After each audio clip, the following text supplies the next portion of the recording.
जयन्ती भावेन अमला असंकिलिठा ते हुंती परित संसारी। बोलिए भगवान महावीर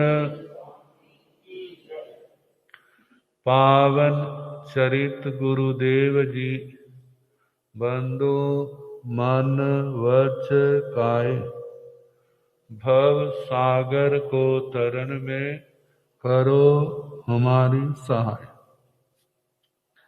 जिन शासन जिन वाणी सदा जयवंत हो। श्रवण संग सदा अविचल मंगल हो।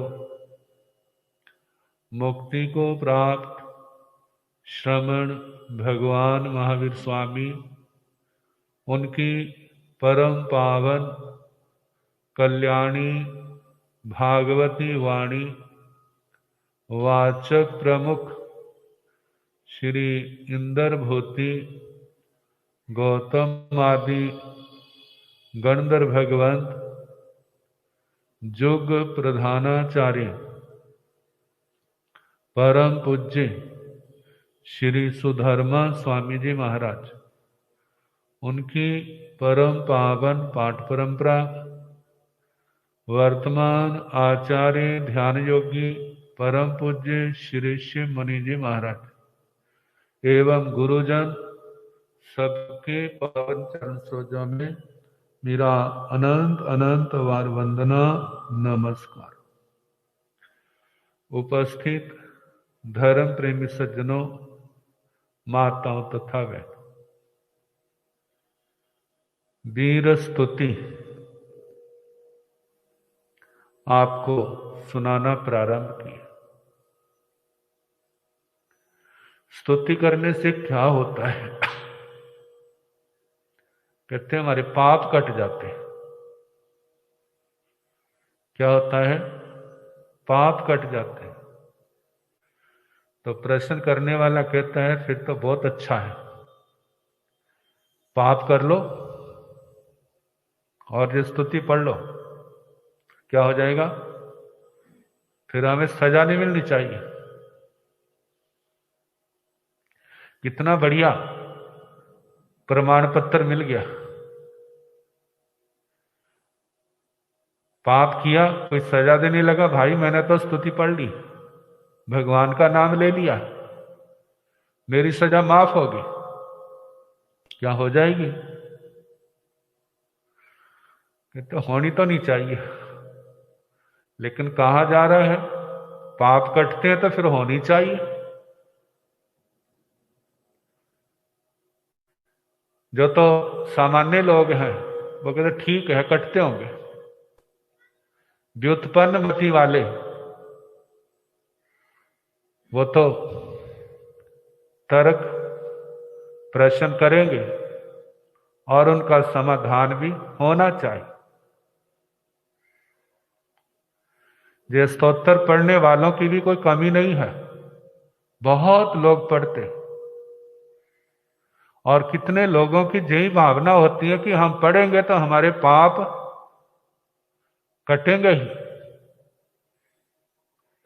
और ये सच भी है, पाप कटते हैं, लेकिन कौन से? हर कोई पाप नहीं कटता। यदि हर कोई पाप कट जाता तो आपने भगवान को देखा जो सुनते हैं कि उन्होंने किसी का पाठ किया हो,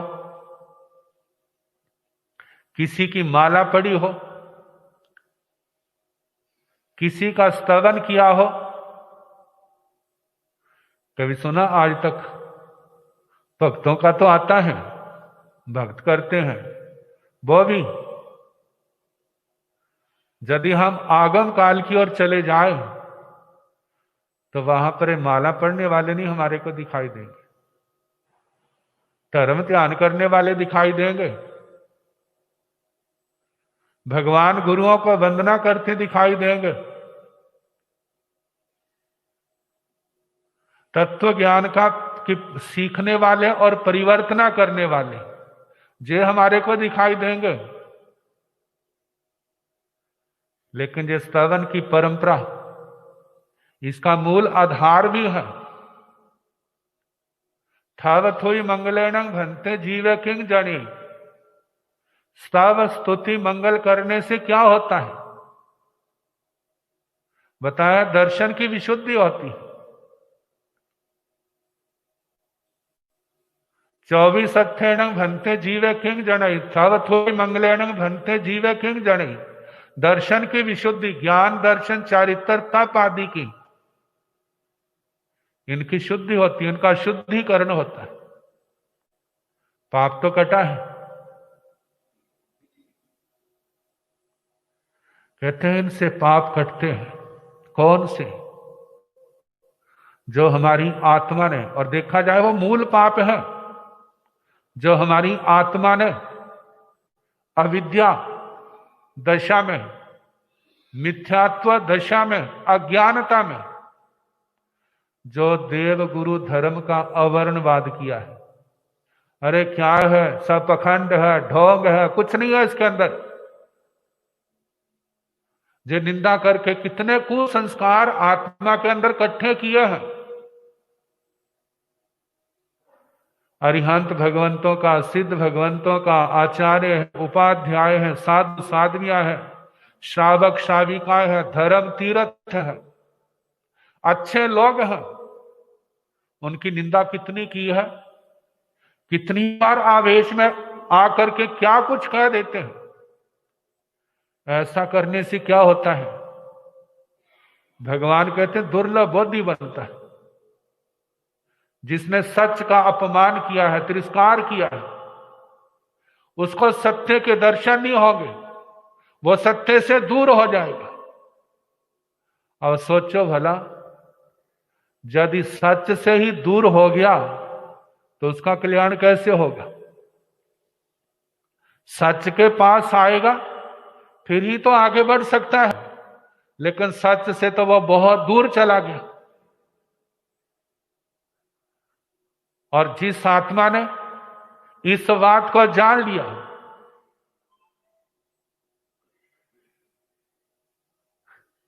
व्यक्ति गलत हो सकता है, धर्म गलत नहीं होता। समझने वाला गलत हो सकता है, लेकिन जो महर्षियों ने धर्म कहा है उसके अंदर कमी नहीं है। पालने वाले में कमी हो सकती है। जहां कमियां हैं वहां पर टकराव हो जाता है, जहां कमियां नहीं है वहां टकराव भी नहीं होता। अच्छे लोग सुलझे हुए एक स्थान पर 1000 लाख भी बैठ जाएंगे, और जो सुलझे हुए नहीं है, अच्छे लोग नहीं है, उनका 2 का भी बैठना आसान नहीं है।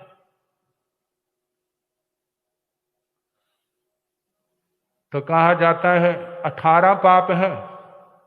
प्राणातिपात, मृषावाद, अदत्ता, दान, मैथुन, परिग्रह, क्रोध, मान, माया, लोभ, राग, द्वेष, कलह, अभ्याख्यान, दूसरे पर झूठा दोषारोपण लगाना, पैशुन पर परिवार, अब पैशून्य, चुगलखोरी, पर परिवार, दूसरे की निंदा करना, रति अरति, इंद्रियों के भोगों के सुखों में आनंद मनाना, जहां दुख की, तप, त्याग की बात आए वहां पर घबराना, छल पूर्वक झूठ बोलना, और मिथ्यात्व,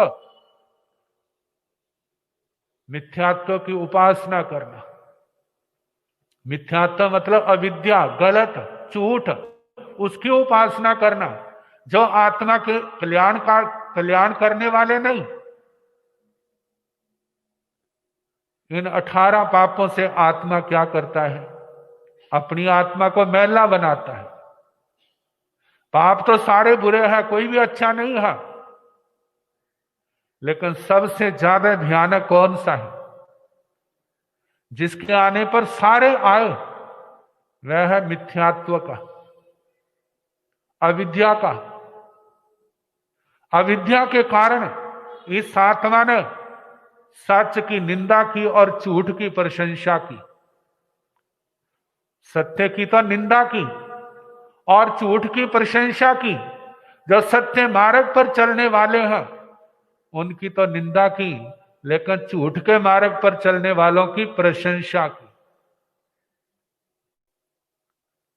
जब आत्मा को सत्य मार्ग की प्राप्ति होती है और उसको अपनी भूलों का एहसास होता है, मैंने तो अच्छे लोगों की बहुत निंदा की हुई है, जे निंदा का पाप कैसे दूर होगा? निंदा का पाप कैसे दूर होगा? अपनी गलती को मानना, मैंने गलत किया, पहली बात। दूसरी बात, जिनकी मैंने निंदा की उनके आगे समर्पण करना, उनके आगे झुकना और उनके अंदर जो गुण है अपनी जबान से उनका कथन करना, उनको बोलना, आपके अंदर ये गुण है, आपके अंदर ये गुण है, और उनकी अनुमोदना करना। आप बड़े भाग्यशाली हैं, आपने अपना जीवन सफल बना लिया। मेरे अंदर कुछ नहीं है जी, जो गुण आपके अंदर आ गए हैं, इस अनुमोदना से, इस गुणगान से, सत्य को स्वीकार करने से, जो अविद्या के कारण, मोह के कारण, मिथ्यात्व के कारण इस आत्मा ने पाप कर्म काटे थे, वो पाप कर्म इन स्तुतियों से कटते। जब आत्मा का दुर्लभ बोधिपना टूटता है और आत्मा के अंदर सुलभ बोधिपना पैदा होता है। कितनी बार ऐसा होता है, वर्तमान में तो बोध में है, सम्यक दृष्टि है, लेकिन आत्मा के अंदर मिथ्यात्व का पाप बैठा हुआ है, लेकिन उसका भी टाइम नहीं आया। जब उसका टाइम आएगा तो आत्मा को भ्रमित कर देगा और भ्रमित कर करके अविद्या की ओर ले जाएगा, धर्म से दूर ले जाएगा। वो जो पाप कर्म आत्मा के अंदर बैठे हुए हैं उनको नष्ट करने का रास्ता कौन सा है? जे स्तवन है, जिनके अंदर भावना भाई जाती है। कहते हैं सम्यक तो दृढ़ है, सत्य की प्राप्ति होगी, उसके प्रति विश्वास दृढ़ आ गया है। जीवन में कितने उतार चढ़ाव आते हैं, जब मानो मुसीबत आती है, दुख आता है, तो उसके अंदर से आवाज आती है, ये तेरे ही कर्म का फल है। किसके कर्म का फल है? तेरे कर्म का फल है। तेरे को भोगना होगा, दूसरे को दोष ना दे, अपने आप को दोष दे। इस समय दूसरा गलत करता अपने प्रति दिखाई दे रहा है, लेकिन पूर्व जन्म में जब आपने इसका बुरा किया था वो आपकी नजर में नहीं आ रहा। लेकिन आगम क्या कहते हैं, भगवान क्या कहते हैं? मेरे जीवन में यदि ग्वाले ने कानों में कीले ठोके हैं तो इसका मतलब मैंने इसका बुरा किया है और वो बताया। गल सुकुमार के सिर के ऊपर अंगीठी रखी है, आग रखी है, तो उसका भी समाधान दिया पूर्व में क्या किया था। तो एक सम्यक ज्ञानी, तत्व ज्ञानी, सम्यक दृष्टि क्या विचार करता है? दुख आता है तो आरत ध्यान में नहीं जाता, रौद्र ध्यान में नहीं जाएगा। आत्मा कमजोर है, जाने की कोशिश करता है, लेकिन फिर उसको मोड़ लेता है। नहीं, सच तो यह है कि अपने कर्मों का फल है, मेरे को भोगना होगा। लेकिन जब सुख आएगा तो कहा, जिनके कारण से मेरे को सफलता मिली है वो मेरे लिए निमित्त है, मैं उनका आभार प्रकट करता हूं, लेकिन मूल में जो पूर्व जन्म के पुण्यों का फल है। किसका फल है? पूर्व जन्म के पुण्यों का फल है। और आत्मा को संदेश देता है, इसने सदा नहीं रहना। जो सुख मिला है, साधन मिले हैं, अंदर से आवाज, आगमों से जब अंदर बैठी है, क्या आवाज आ रही है? इस सुख ने सदा नहीं रहना, इसलिए जमीन से ऊपर ना उठना, अपने आप को बड़ा ना मानना, दूसरे को छोटा ना समझना, आपको निमा करके रखना, विनम्रता में रहना, मृदुता में रहना, इस बात का ध्यान रखना। आप देखो जिस समय जो दृष्टि आ जाएगी तो मैं समझता हूं बाकी जो सारा पाप कर्म है उन सब से बच जाएगा। और यदि ये दृष्टि ना आई तो चाहे ऊपर से कुछ नहीं कर रहा लेकिन अंदर आत्मा में संतोष नहीं। जे हमारे अंदर अविद्या, मिथ्यात्व, अज्ञानता का जो अंधेरा, उसको पैदा करने वाले जो कर्म हमारी आत्मा के अंदर बैठे हैं, वो हमारे कर्म क्या हो जाए, नष्ट हो जाए। इसलिए हमें भगवान का गुणगान करना। भगवान कौन? अरिहंत भगवान, जिन्होंने काम को, क्रोध को, लोभ को, इन सारे दोषों को नष्ट कर दिया। ऐसे अरिहंत परमात्मा, पांच परमेष्ठी भगवान, चतुर्विध संघ, धर्म तीर्थ, इनका गुणगान करना। तो ये भगवान का स्मरण क्या करने वाला है, ये स्तुति क्या करने वाली है, हमारे अंदर जो दुर्लभ बुद्धिपना है उसको नष्ट करने वाली। ये दुर्लभ बुद्धिपना नष्ट हो गया तो आत्मा के अंदर आने वाले टाइम में क्षायिक सम्यक तो आ जाएगी।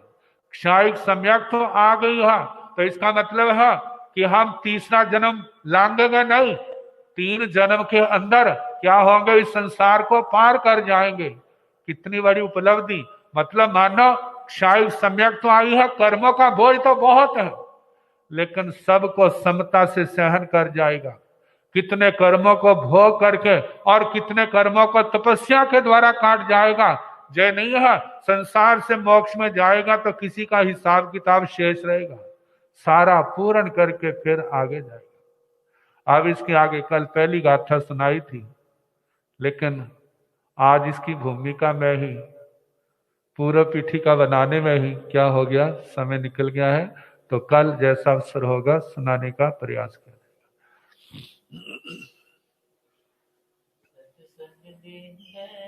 गंगा सत्संग दे मेरे गंगा, ओ डुब के तू लाल बंदया, ओ डुब के तू लाल बंदया, सत्संग